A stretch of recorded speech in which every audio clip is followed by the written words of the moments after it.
Good morning, everyone. It's 8 o'clock, and it is so good to see all of you at the intersection this morning. Wow, what a great way to start the week for some of us with the launch of Compassionate USA over at Alamo Colleges. And for me, just to see the two mayors together, I was just kind of entranced by it. And the mayor from Uvalde, he was just so endearing. And mayors from big cities and smaller communities kind of are different breeds, but yet to see them come together and knowing what that means, it was, at least for me, it was a moment. I think it could well be a moment in history for all of us. Anyway, so good to see you. Let's see, announcements. I don't know of any other announcements other than it's officially summertime. And I'm sure that people are going places this summer when we have this little opportunity while we wait for some folks. If you're planning trips or time away, and I hope you are, I am, please be safe and think about us. If you're gone on a Thursday and a Thursday morning, you can still, tune in for a half hour, but we're going to be running this series now for another 6 weeks. We started with collective trauma, which was number 5 in the videos. And then we did compassion and systems, which is number 6. And so now we've started at the beginning with 1, and we will probably run through all 6 again, because we'll have a greater understanding of 5 and 6 once we've done these 1 through 4. We also have an intersection slated for the last Thursday at this point in July. Councilman Courage is working on a gun exchange program. And I don't have many details at this point. I think they're trying to work out details, but they would really like to do that in partnership with the faith and community leaders and neighborhood associations out there. So we can start looking forward to that. That's the last Thursday of July, and start inviting people to that. It will last longer than the 30 minutes. We will, as always, though, do the main information about it between 8 and 8:30. But the councilman has asked if we could take more time if we need more time, because he really wants to work together and figure out how that will work. So you might even want to, more than might, I encourage you to talk to other colleagues and other leaders and get them to come at that moment so that we can really get some movement going there. An announcement or two. I'm sure Doug wants to announce Pathways to Hope. It's coming. It's coming. Pathways to Hope will be, again, this will be the 8th year at the Tobin Center, August 25th and 26th. The website, the registration is open. It's live. Raul Andrews, the executive director of the American Psychiatric Association, will be our keynote speaker, along with the Reverend Dr. Q English, who is the director of faith-based initiatives at the Department of Health and Human Services. Our lineup for workshops is fantastic. There's something for everybody. So look at the agenda and register, and we'll look forward to seeing everybody out there. And so, Doug, is there a cost to Pathways to Hope? Thank you for mentioning that, Ann. There is no cost. And wait, there's more. The lunches this year at the Tobin were going to be $16. So we have bought those down to $8. So you get half a free lunch if you come and buy lunch. We hope to see everybody out there. Lunch at pre-COVID prices. There you go. That's my slogan. Pre-COVID prices. And did I mention it's free? Yeah, you mentioned there's no registration. Okay. And it's at the beautiful Tobin. And if you've not been before, it's, I think, one of the best conferences that happens in San Antonio. So any other announcements, and then we'll get started. One more. And Yes, sir. I have one thing I'd like to say.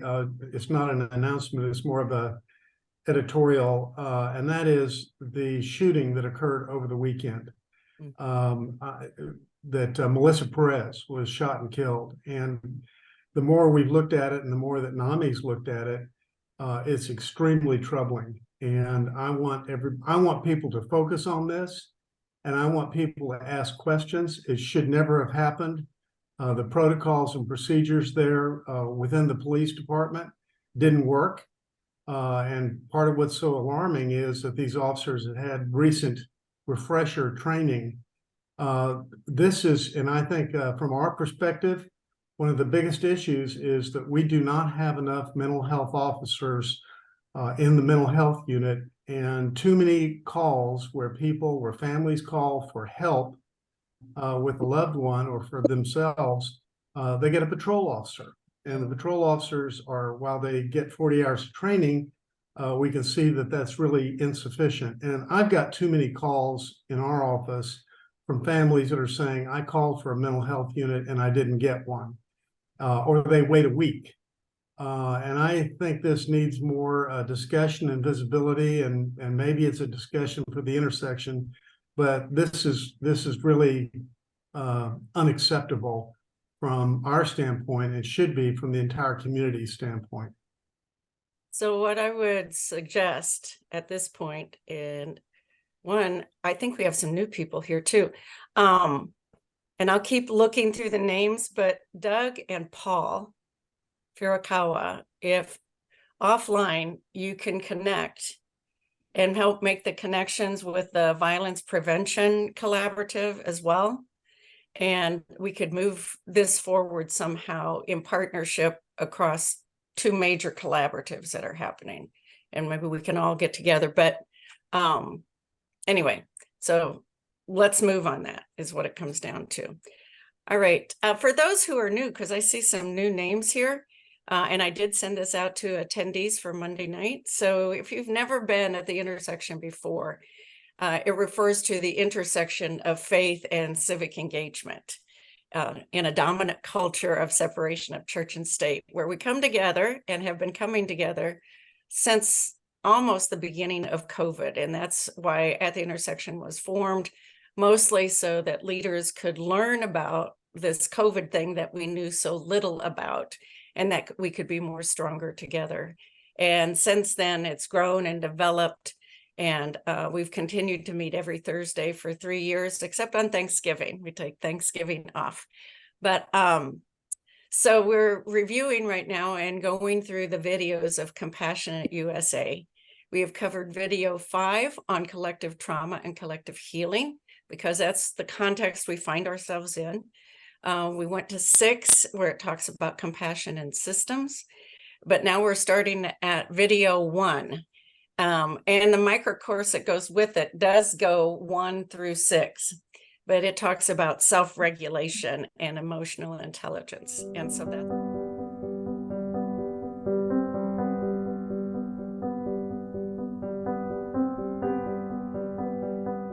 As we travel through life, we encounter things that bring us joy, create stress, or cause fear.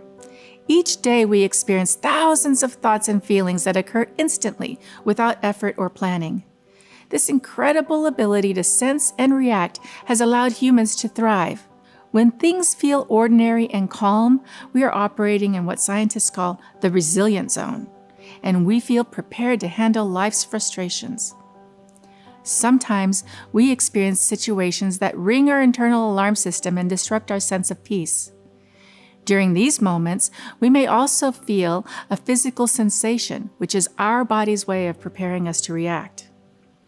Learning how to control our responses to events that take us out of our resilient zone helps us find balance, reduce stress, and have healthier relationships. In this video, we will learn more about how this early alert system works and how we can move into a neutral or balanced state.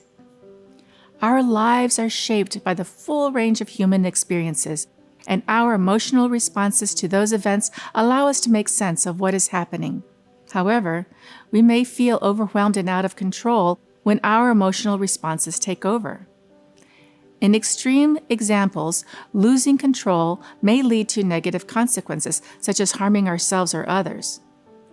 When we learn to manage our emotions, we have a greater sense of self-awareness that leads to healthier relationships with coworkers, friends, and family. Now we'll hear from psychologist Poonam Sharma. Dr. Sharma will share how our brains respond during challenging times and give us insight on how we can cultivate greater emotional awareness.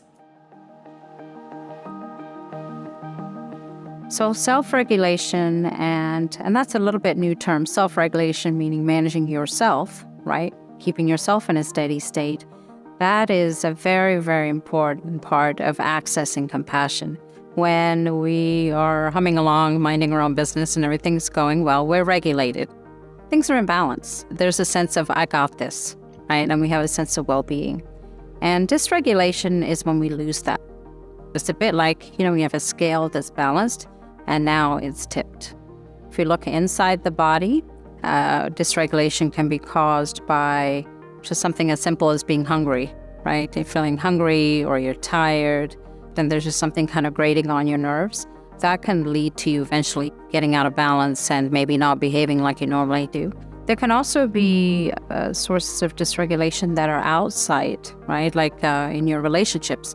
If your boss is breathing down your neck and you are just overwhelmed at home with other things and you're just like, oh my gosh, I don't know, you're feeling overwhelmed. We also can experience dysregulation from the environment. Something we can all relate to over the last few years is just all the noise outside in the media. You ever been in a situation where someone's got the news on, blaring in the background? That can eventually cause us to shift out of our normal kind of relaxed zone and become dysregulated. The way that I often talk about this actually is a traffic light. There are 3 states of the nervous system, green, yellow, and red. Green is what we call a steady kind of state. In this state, we feel safe and we're available for connection with other people. In terms of our thinking, it's actually really clear. Right? This is where we're logical and we're creative and we can see possibilities. So this is kind of an exciting state from that standpoint. This is when we solve really important problems in the world. Once we feel some sort of threat and things start to get off balance, once we become dysregulated, we go into yellow. Yellow is where we feel stressed out. Often people talk about that as fight or flight. This is a threat state. This is a state where the nervous system has decided, oh, something not so great's going on. Thinking now shifts from being clear and logical to now it's negative. And I think in this window of time where people have had so many real stressors coming at them, right? I mean, job losses and disruptions in their lives, losing people that we love. I mean, these are not easy things to absorb. We can also get caught up in worry and just trying to figure out how am I going to get out of this. And interpersonally in this state is we're just harsher. We're harsher. This is where people can be mean. We're in self-protective mode. But because we're living beings and we don't have endless energy, we do have physical limits, there's a point at which we get tired. And that's what red is. I'm shutting down. Instead of the accelerator pedal, now the brakes are going on. Because I'm tired and I don't know if I can deal with what's coming at me and I feel hopeless. I don't think this is going to work and I want to just retreat. It's only in green that we can actually connect with people, that we're fully present. And we can look at somebody's face and notice that they look a little tired or something seems off. So when we are in a calm, steady state, we're regulated, then we're able to be compassionate because we can see what's actually happening. With the human being that's in front of us, we feel moved by somebody's suffering. So the two feed off each other, right? As we are more compassionate, we actually feel steadier. As we're steady, we actually are more compassionate and they just kind of have that impact on each other. So it's very, very important to understand that this is where we all need to go ultimately. If we want to build a peaceful world, we all need to work on going back to green and steadying ourselves so that we can access the best parts of who we are. Our human condition provides us with an opportunity for an awe-inspiring journey. Our natural ability to sense the world around us, our instinct to react and survive, and our unique capacity for emotional response provides us with vital tools to navigate our lives. When we actively pursue the goal of compassionate, centered living, we nurture skills to restore our resilience and increase our emotional awareness. These habits give us greater freedom from the influence of harmful emotions and allow us to live more authentically and wholeheartedly. We hope you enjoyed this video and the skills that you learned here. For more resources and to continue learning, please visit the link on the screen and join the Compassionate USA Skills course.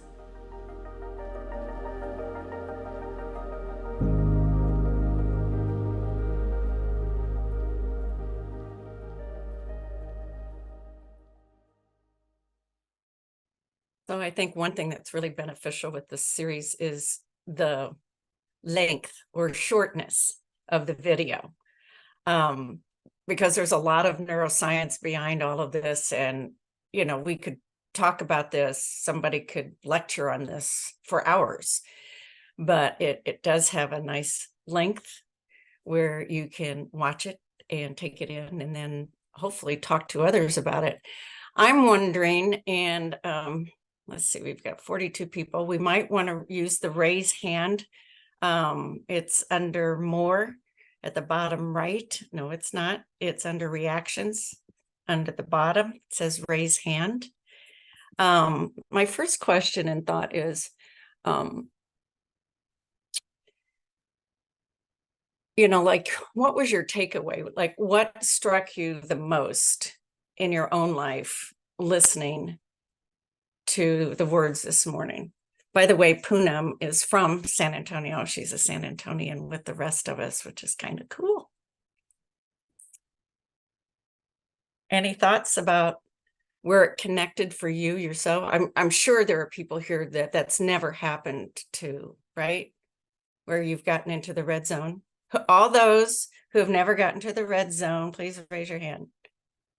Okay, so we know that. We're real talkative this morning, aren't we? My real big question is, how do you see this being utilized in your own life and your own spaces? As leaders, it's in one sense not about us, and at the same time it is about us.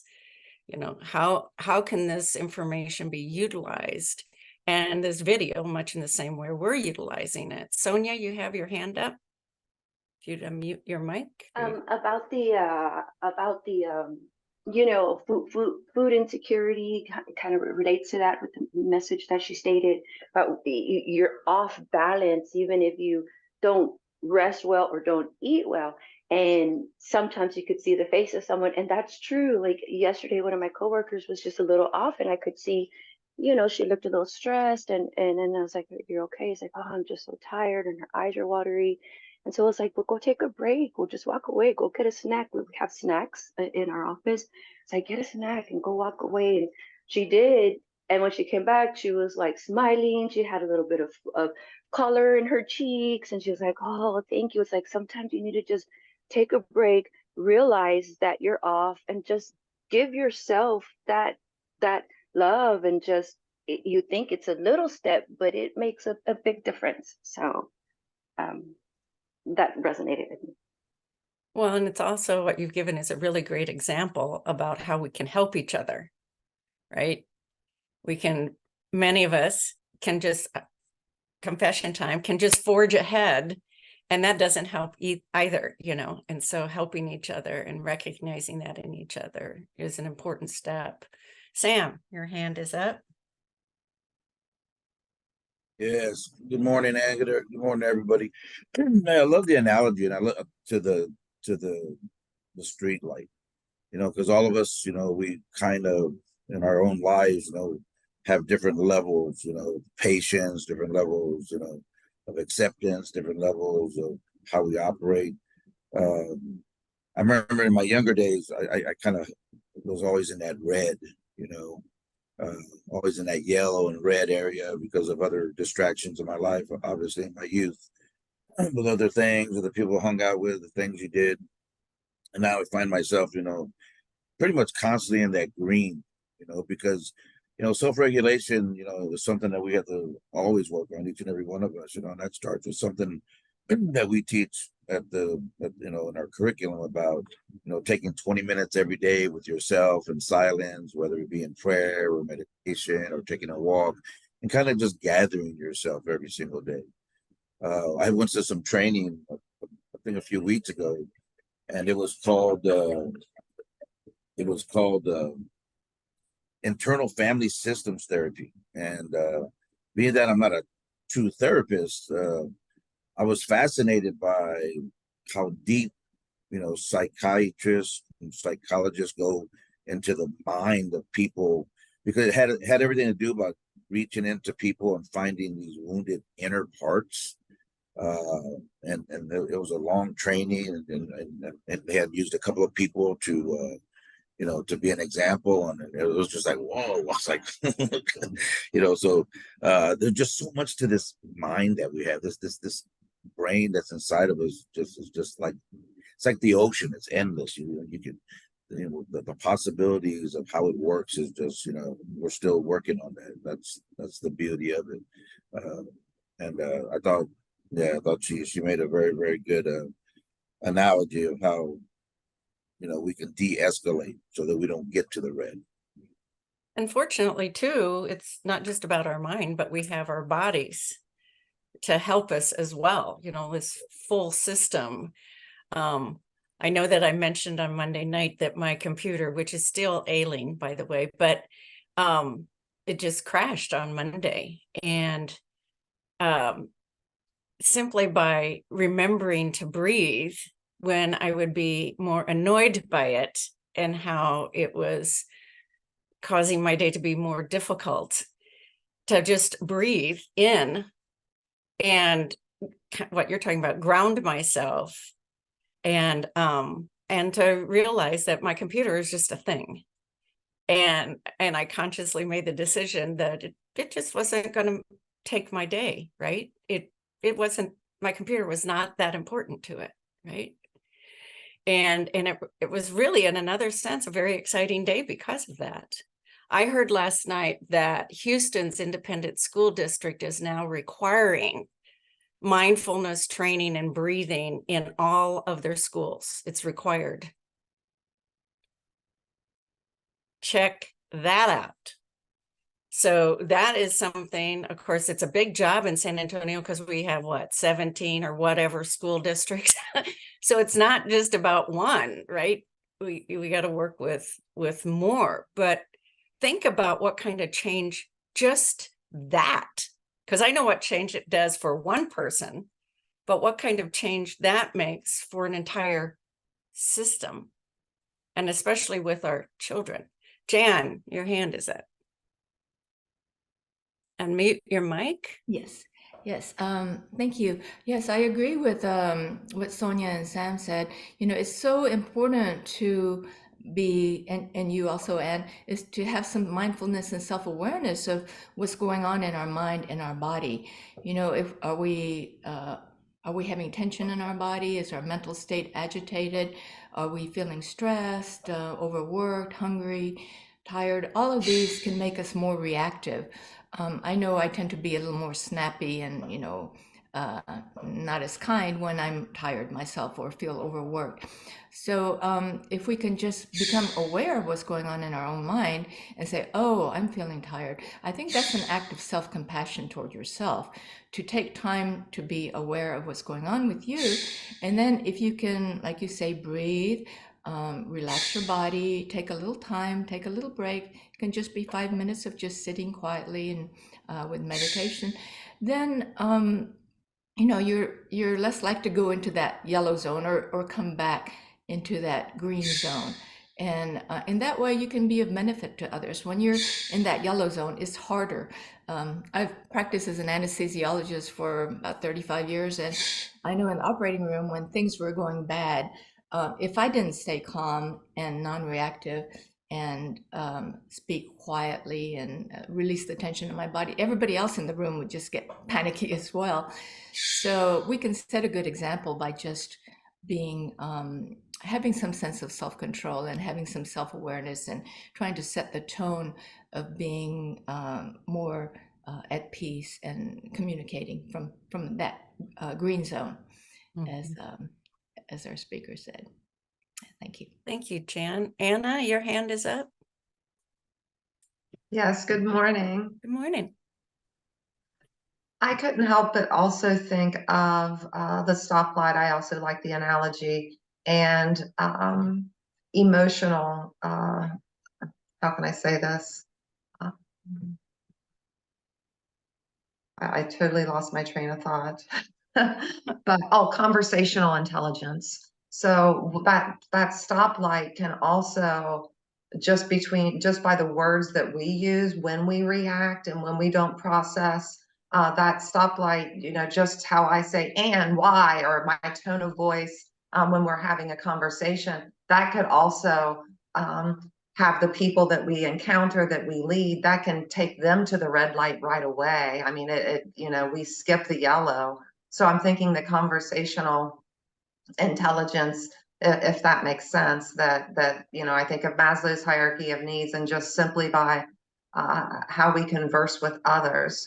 It's just such an important part of self-regulation, is such an important part of enacting compassion. And we have to, as leaders, we have to be aware of that, because we don't want to shut people down that we work with or that we work for, simply by maybe the tone of our voice or us reacting in some way. That didn't come out as well as I wanted it to, but it's one of those I mornings. think we got it. I think Okay. Doug?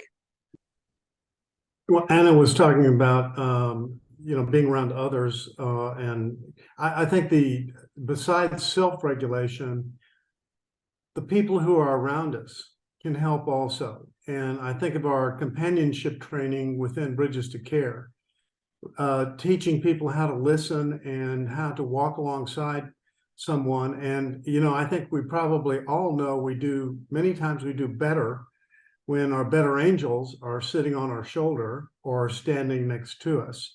So I want to just recommend the companionship training that we have that helps people be in community together, and helps people be more empathetic and compassionate. And Anne, I have another word from the compassionate gathering the other night, and that's compaction, which is compassionate action. Just a little tidbit there. It's a good tidbit there, and a great transition as well. Because at 8:28, I want to, and I've already introduced it a bit, but want to shift the conversation of what action we're going to do with this material. We can get stuck, which was one of the things that was discussed the other night, but we talked about it in terms of community. Where is our community stuck? Where is our city stuck? And mental health was talked about. Domestic violence was talked about, you know, those stuck places. So we can get stuck as leaders and individuals by not moving outside of ourselves as well. And that's part of our role. So how do we take this information this morning and the tool of the video and move it forward into the systems that we're a part of? I'm going to pause while we think on that, and thank those who might need to leave at this point. Thank you for coming. We've kind of covered the gist of it, and that's what we do from 8 to 8:30. Next week, we will be looking directly at self-compassion. We'll be moving from self-regulation to compassion for self. And then the next week, I'm going to be at a workshop doing some of that for myself, but we'll keep moving. So I hope you all come back next week when we look at self-compassion and how that information can be utilized as well as leaders and being responsible to those we serve as well as ourselves. So actions. One of the things that I heard on Monday night, somebody mentioned how they are taking this information, these tools, into their family system. And I think they're like 6 adults and 4 children. I kind of remember that being said in that example. And I'm like, wow, that's a bunch of people, right? In a system. And, but how they were going to watch those together. And she went directly to the system and said, would you please do that with me? And that's one way that she is leading in the world through the utilization of these materials, and which will also then provide healing within that smaller system, which isn't that small, 10 people, but how then that will impact larger systems. Are there other ways that any of you are thinking about utilizing the materials, have already started utilizing the materials, have, exciting ideas about that? Barbara?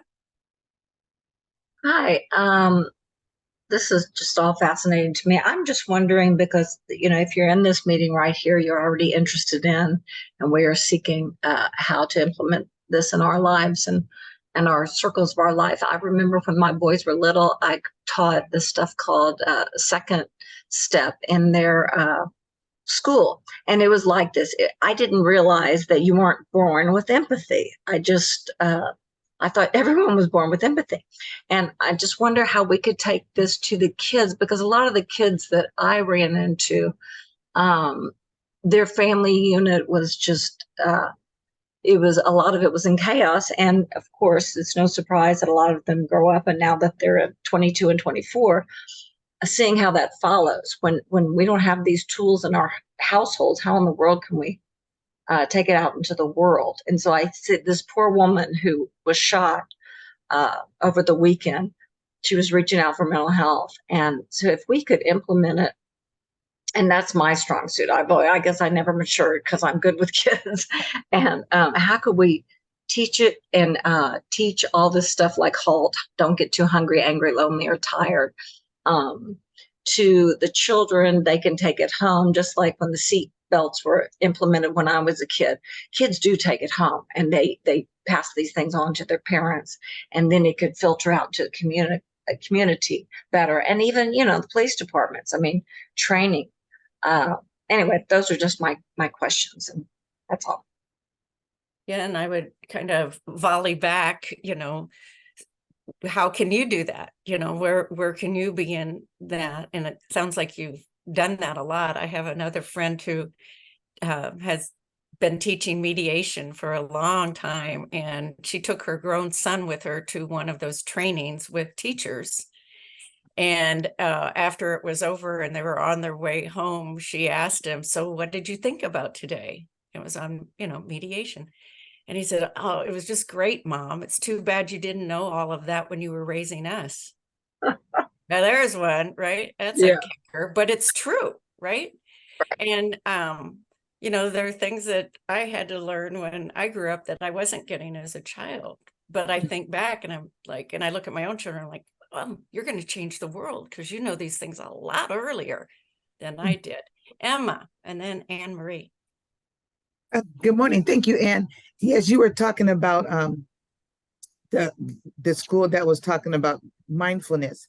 I wanted just to share that over at Bridges to Care, we are offering courses as mindfulness, healthy relationships, healthy boundaries. And I put in the chat, and if you even want us to present on a Thursday, just sharing some of the things that Bridges to Care has to offer. About 2 weeks ago, there was a family reunion. They asked us to come and speak to their family about Bridges to Care, 4 generations. And it was lovely. And just like your mouth was open, it was eye-opening, because they said we have to break the stigma. And as we came and presented to them at their family reunion on a Saturday, in the midst of the heat, we talked about the importance of mindfulness. We talked about compassion and different things that we have to offer. So as you were speaking, Monday was phenomenal. We saw what both of the mayors were saying about compassion. And I believe this is the time in the season that we need to continue to collaborate and let Bridges to Care know that we have a lot to offer for those who don't know what Bridges to Care has to offer with NAMI. So thank you for that opportunity, Anne. Good. So I'll make an official ask here for next Thursday, when we do look at self-compassion. Can NAMI and Bridges to Care come prepared with what those classes are, and that'll be part of our 8 to 8:30 as well. That would be great. Gotcha. I'm just awed though by what kind of family leadership was that Thank you. at That's a what we said. family reunion. Reunion. What? For what? Anyway, Anne, your hand is up. Yeah, so we were talking about schools and how it's hard to reach all of the school districts and such, but we all can contact our school districts. Like we can, the more we tell our families, the more we tell our friends, the more the schools hear that, you know, that this is important information, that parents want this to be taught in schools, the more the schools will think about it and do something about it. So I just kind of made a leap of faith, and I sent the information to Keystone School, and I suggested that they become a partner, and maybe that would give you know, other schools you know, to be able to see that, well, if Keystone's doing it, maybe we should do it, and then, you know, hopefully we can get something going. And then I suggested to the high school principal that maybe the high school students could take the course together somehow, you know, through one of their courses or something. But I mean, there's so much that we can do just as individuals to forward this information along. Because I mean, it's great info and it's free, right? So what's not to love? I love too, Anne, what you did. You're just like, I contacted Keystone, and all those, what could be seen as little acts are huge, you know, and we could spend a whole lot of time, and we need to, organizing and strategizing, but we can all be making moves, Yeah. you know, that have ripple effects. Yeah. And I do remember that when I was holed up with my family of 4 during COVID, that I would listen in as I think she was in 3rd or 4th grade at the time, but they started every virtual session with breathing. And I don't know where that teacher did that. And they also talked about colors. How are you feeling today? Are you red? Are you blue? One of the things that was hoped for out of Compassionate USA was common language. And I heard that even acting this morning in terms of the traffic light, right? And how people right here, you know, already have some common language. And that's what creates and shifts culture. And that's what we're talking about, you know, a major shift. Sonia, you did have your hand up and then it went away. Did you want to say something or? What I was going to say is that, you know, how you stated that Houston ISDs are using this as in their curriculum. Is that something like, as when we went to that luncheon with communities in schools, they stated that they have, like, they're with the children that sometimes need a little bit more assistance. Is that something that you could communicate with the superintendents and through communities in schools for that curriculum to also be provided to the children here? And that's a great idea, because we do have community in schools. And that's also a national program that's led by one of our former councilmen. So, I mean, that's in one sense, a simple strategy that could help tip the larger culture and then even to find out what they do in terms of this within community of schools, that there would be an excellent conversation. I put the website into chat now. I haven't been able to keep up with chat, but you've all been talking, and but people have asked, you know, like, what's the name of the video? But if you go to compassionateusa.org, you'll find all the videos, and this is the first one, and I think it's Be Aware or something is the name of this one, but they're all subtitled as well with it's Be Self-Aware is this one, and it's on self-regulation and emotional intelligence. So we get, like, in these videos and everything, we get terminology, self-regulation, emotional intelligence, but we're also getting common language, right? Of where are we? Are we in that green or good spot? And so trying to change culture. It's 8:40. Are there any last thoughts or questions before we sign off?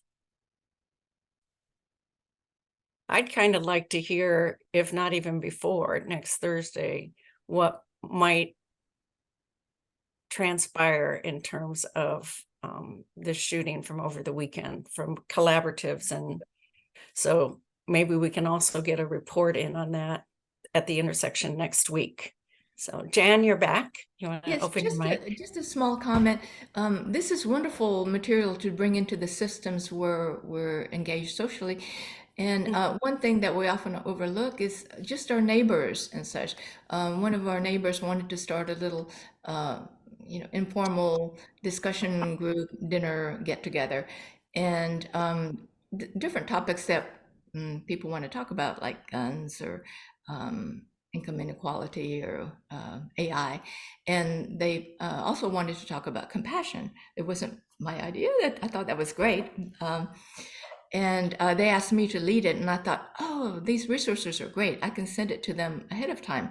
So there may be, like book clubs or things you can bring up this topic amongst your friends, and then they have their own little system that this can extend to.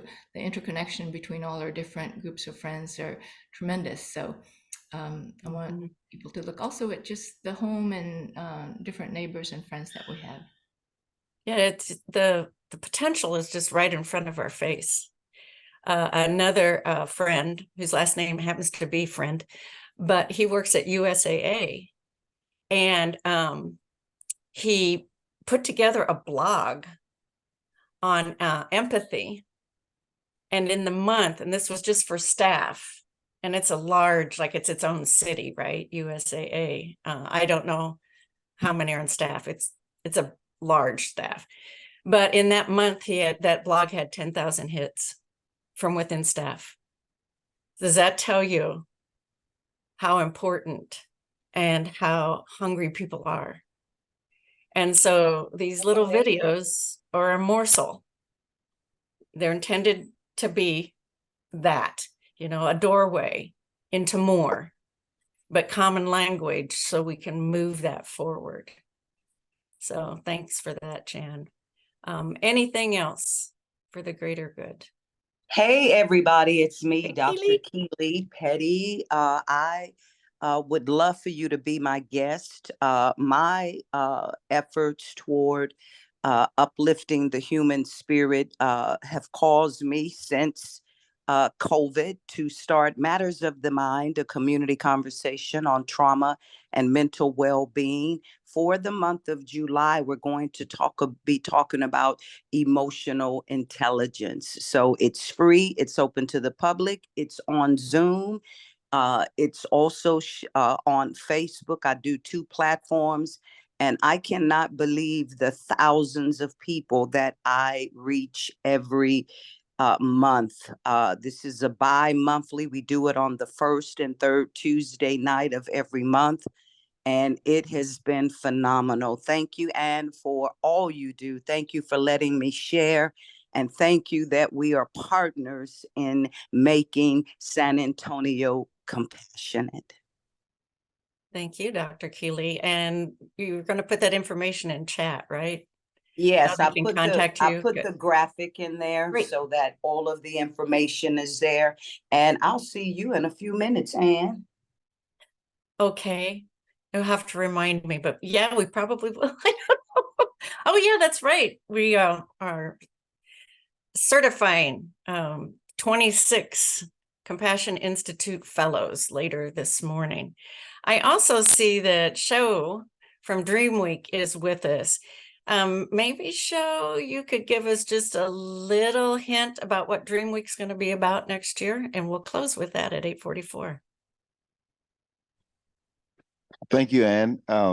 Dream Week San Antonio 2024 is going to be about the compassionate drive, and we're trying to get in sync as well with the city as a whole. And our take in this regard is to figure out the elements of what compassion actually constitutes and how compassion itself is received. I'm particularly interested in how compassion is defined, and as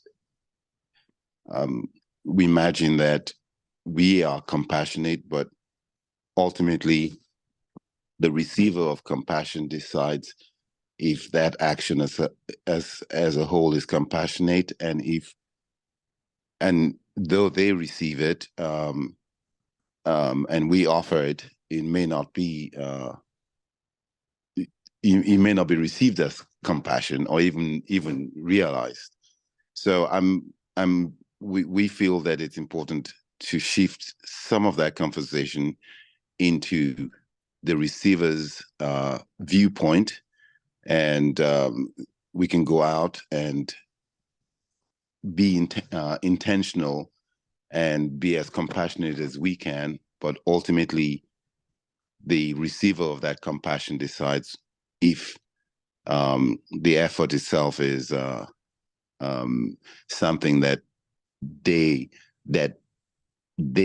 feel and they receive. I hope I'm making sense here. It's too early in the morning to get into too deeply into this, but I think that it takes two, and it's not kindness, and compassion is something that is compelling within the individual, and we want to find out how we can identify what this drive is. And it also means that we also have to cultivate a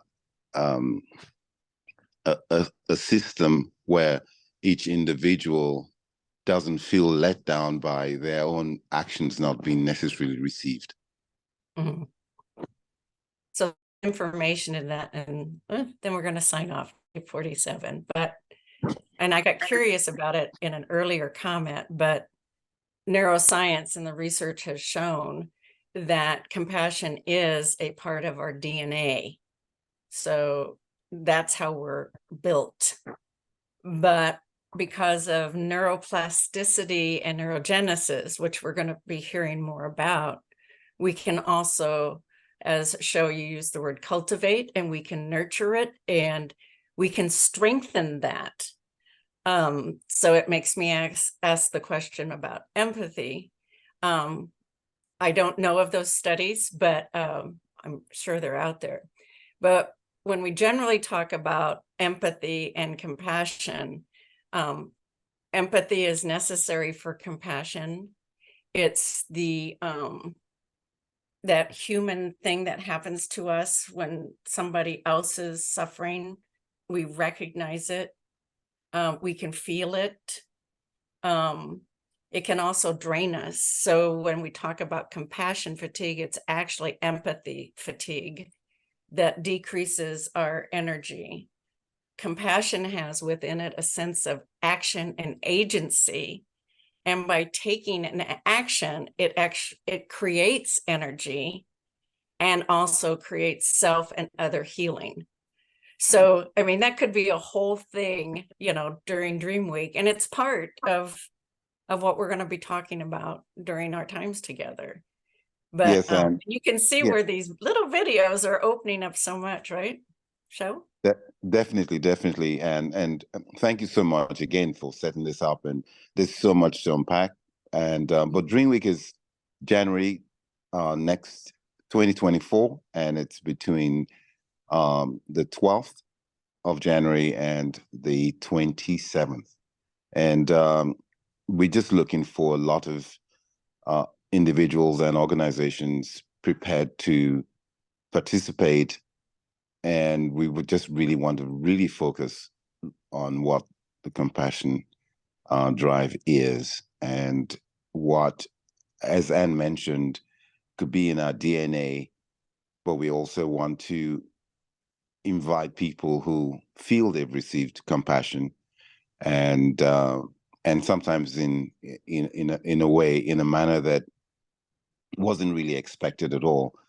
And so while we definitely want to focus on individuals and organizations that are being intentional, there is this drive we feel that is innate as well, and something that we believe San Antonio is, like you say, maybe just cultivating we want to try and maybe identify it, and maybe in the future,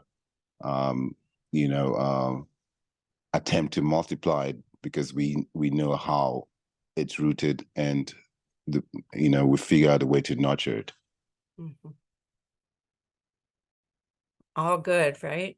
Thank you all for coming. It's 8:50. Have great days. Take care of yourself, and we'll see you next Thursday at the intersection. Thank you. Thank you, Anne. Thank you. Have a great one. I want to Bye. go hang out with him though. Bye-bye.